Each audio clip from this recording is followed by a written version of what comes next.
For our project, we chose to design a study on the correlation between violent video games and a rise in aggression among the populace. We chose to focus solely on first-person shooter games and narrowed our population set down to just those students currently attending UNCW. Our main goal was to see whether violent video games do in fact contribute to the current crime rate, as many researchers have previously suggested.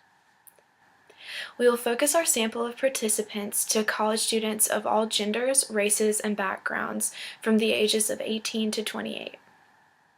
We will recruit for interviewing in the on-campus game room and will randomly choose gamers.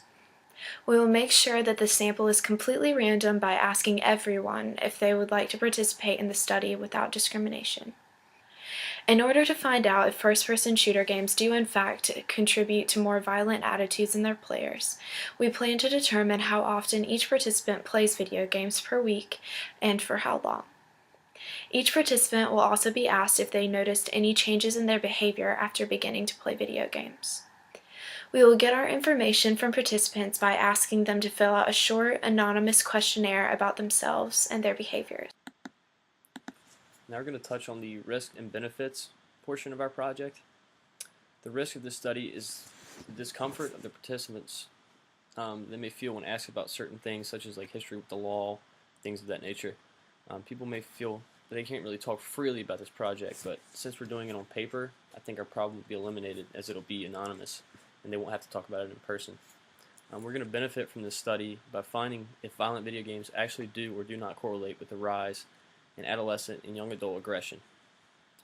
Doing this study is going to benefit the game makers as well as the parents who are buying the games to see how it's going to affect their kids down the road or even in the near future.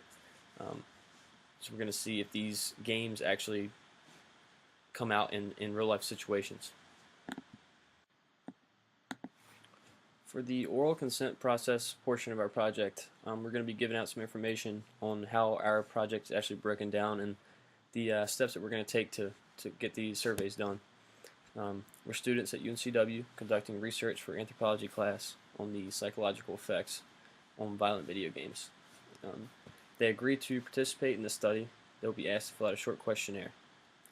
The questionnaire is designed to last approximately 10 minutes and they will be completed anonymously. If they're ever uncomfortable for any reason during the process, they may stop participating. It's very important that they read the entire consent form carefully, as it describes potential risks and benefits for the participation. It explains that we plan to assign a number and not divulge any of the identities to the public, as well as how we will be storing the data that we receive. If there are any questions later on, they can contact us or our professor. And the contact information is on the consent form as well. After they fill out their copies, they will sign 2 of them, and we'll keep one and hand them back another. And if there are any questions, they may feel free to ask.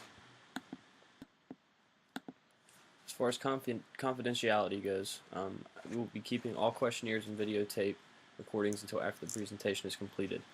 After all this is done, they will be completely destroyed. No students' names or information will be given out to the class or anyone else for that matter.